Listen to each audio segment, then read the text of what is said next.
Welcome to MelfortMustangs.com. Beautiful time of the year here, and now it's time to pay a little bit of tribute here as it is the Mustangs' 20th anniversary. We're joined with a player, blast from the past, well-known popular Mustang, David Nimmo. And David, you're originally from Alberta, so what made you decide to come to Melfort of all places?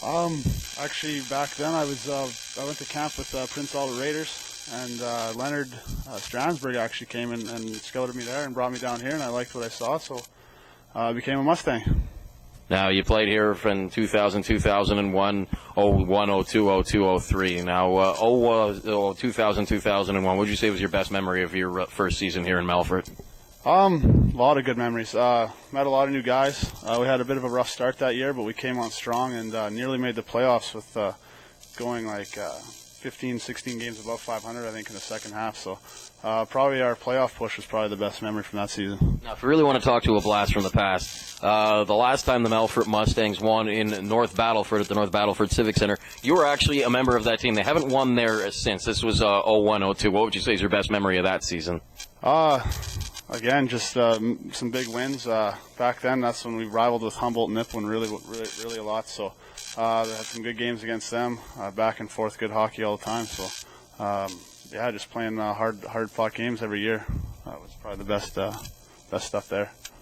Now, looking in your final year, 02, 03, you were a 20-year-old at that point. So with all the previous 2 years, were you one of the guys that they leaned on for leadership at that point? I think so, yeah. There's me and Garrett and Darcy and other such guys, and Andrew Youngworth back then, and we were all looked to score goals, put the puck in the net, and I think we did a pretty good job. So, yeah, I'd say we had a pretty good leadership role that year. 75 points in that year. What was your reason for success, biggest reasons?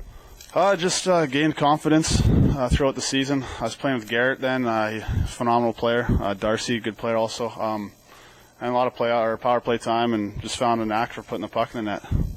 Now, you are from Alberta, and you began your college career in the 03-04 season somewhere a little bit different than what you probably were used to. Talk about your experiences in the good old South. Like you said, the good old South. It's different when you first get down there. People really friendly, though. Invite you into their homes. You meet a lot of people really quickly. The heat's probably the one thing that you'll notice the most. It's like 100 degrees there all the time. So, but yeah, a great place to play. Had an absolute blast the past 4 years there, and gonna miss it.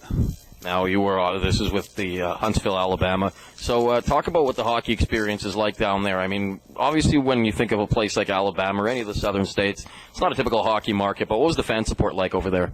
It was pretty good. We averaged around 4,000 fans a game, which for a team in the South is really good. When I first got there, they didn't know a whole lot, and we had a really big marketing strategy plan from our school, and they found a way to really promote the game, and people started coming out more and more, and they loved it there. Now, talk about the major you took when you were there. I took business administration, focusing on marketing and management. A good degree, I guess. I'm not going to be using it here for a little while. Hopefully going to play pro here next year. So, but yeah, school was a good time. You signed a contract with the Hartford Wolfpack recently of the American Hockey League. So how much of an opportunity do you think you're going to have down there?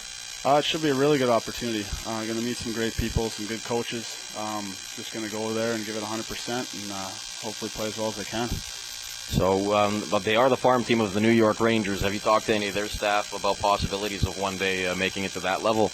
I haven't talked to them about that, but the possibility is always still there. So, like I say, just got to go out there and work as hard as I can, try and impress some people, and you never know. Could end up at the top club. So, still a pretty high jump a little bit. You a little nervous? I'm going to be when I get there. It's going to hit me eventually, but I've just found is playing with confidence is the only way you can play. So you got to try and knock the nerves down and go out there and just play as hard as I can. Now, they talked about your 3 years here, and overall, if you could pick out one specific memory that stands out above the rest, what would that be? Oh, there's a lot. Some of our games when we went up to Flin Flon, back when they were a top team, were absolutely wild in that arena. They were a blast. Playing Humboldt in the playoffs was great. My second year when we beat Nipawin in Game 7 overtime, that was probably the most dramatic and fun memory I had. That was just wild. We beat them in Nipawin for Game 7. I think Chris Percheluk actually scored the overtime winner there, so that's probably the best, funnest memory. We got to go crazy on their arena in front of their fans, so it's pretty good. All right, David, thanks a lot for your time. Thanks. This is David Nimmo, former player with the Melfort Mustangs, as we pay tribute to the Mustangs' 20th anniversary. I'm Kenny Trenton.